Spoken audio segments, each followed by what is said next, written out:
En el sector salud en Colombia existe un error silencioso que se repite con mucha frecuencia dentro de hospitales, clínicas y especialmente en empresas sociales del Estado. Y lo más preocupante es que no lo cometen los médicos ni el personal asistencial, sino los equipos jurídicos y administrativos encargados de estructurar contratos de prestación de servicios de salud. Este error parece pequeño en el papel, pero cuando aparece una reclamación médica puede convertirse en un problema jurídico y financiero enorme para la institución. Lo que suele ocurrir es lo siguiente. Cuando un hospital contrata servicios médicos con una persona natural, una empresa prestadora de servicios, una cooperativa, un sindicato o cualquier figura de outsourcing de profesionales de la salud, dentro del contrato se exige como garantía una póliza de responsabilidad civil extracontractual. En principio esto parece una práctica correcta porque la responsabilidad civil extracontractual es un seguro ampliamente conocido dentro del ámbito de contratación pública y privada. Pero el problema aparece cuando se cree que esa póliza cubre los errores médicos o los eventos derivados del acto médico. Y aquí es donde comienza la confusión que puede dejar completamente desprotegida a una institución de salud. La responsabilidad civil extracontractual cubre daños causados a terceros derivados de la operación general de una actividad, por ejemplo, daños ocasionados en instalaciones, afectaciones a terceros durante la ejecución de una actividad o perjuicios ocasionados por el funcionamiento de una empresa o un contratista, pero no cubre los daños derivados del ejercicio profesional de una actividad médica.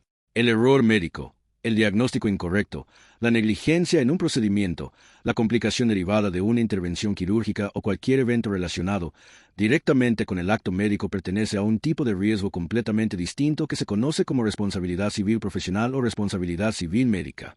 Esto significa que cuando un contrato de servicios de salud exige únicamente una póliza de responsabilidad civil extracontractual pensando que con eso se está cubriendo el riesgo médico, en realidad lo que se está haciendo es crear una falsa sensación de seguridad jurídica para la institución. En el papel parece que existe una garantía, pero en la práctica esa garantía puede no responder cuando ocurre el evento que realmente preocupa a un hospital, que es una reclamación por responsabilidad médica. Pero este no es el único error que se comete dentro de este tipo de contratos. Existe otro problema que es aún más delicado y que muy pocas áreas jurídicas revisan de forma rigurosa, y es la continuidad de las pólizas de responsabilidad civil médica de los profesionales o empresas que están prestando el servicio de salud. La mayoría de las pólizas de responsabilidad civil médica funcionan bajo un modelo que en seguro se conoce como claims made. Esto significa que la cobertura depende de dos factores fundamentales que muchas personas desconocen. El primero es la fecha en que ocurre el evento médico y el segundo es la fecha en que se presenta la reclamación. A diferencia de otros seguros, en la responsabilidad civil médica las reclamaciones no aparecen inmediatamente después del evento. Un paciente puede presentar una reclamación 2 años después de un procedimiento, 3 años después de una cirugía o incluso 5 o más años después de haber recibido un tratamiento. Por esta razón, las pólizas de responsabilidad civil médica manejan un concepto que se llama retroactividad, que define desde qué momento en el pasado la póliza cubre los actos médicos que puedan generar reclamaciones en el futuro. Cuando un profesional de la salud o una empresa médica mantiene continuidad en su programa de aseguramiento, se conserva esa retroactividad y la póliza puede responder por eventos ocurridos años atrás.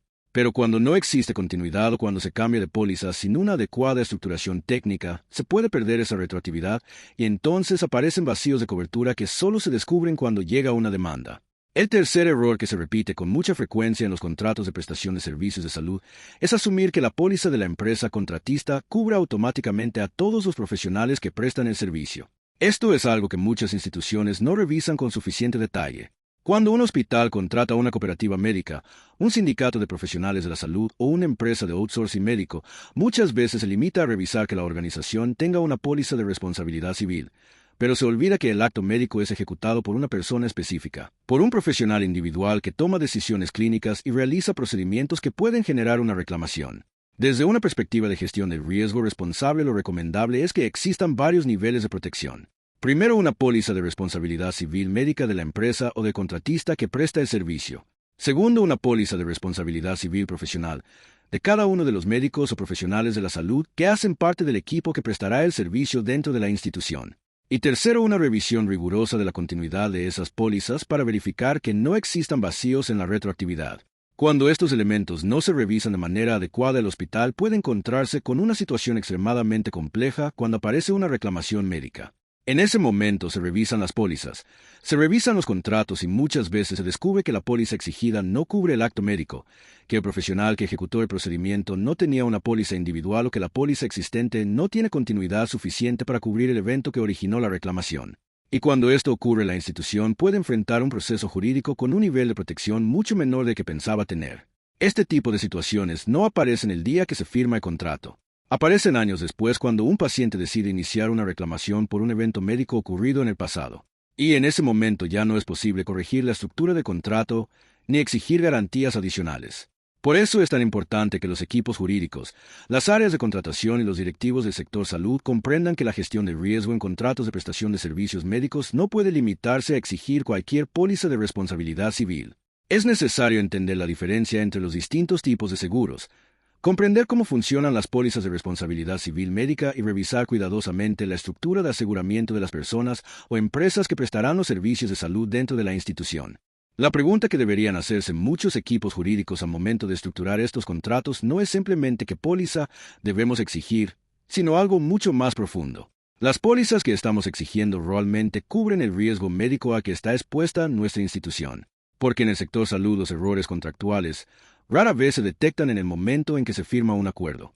Se detectan cuando aparece una demanda y cuando eso ocurre el impacto puede ser financiero, jurídico y reputacional para toda la institución.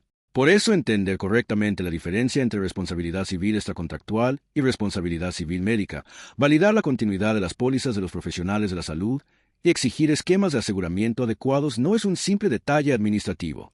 Es una decisión crítica de gestión del riesgo que puede marcar la diferencia entre una institución protegida y una institución expuesta a reclamaciones que podrían haberse evitado con una correcta estructuración contractual desde el inicio.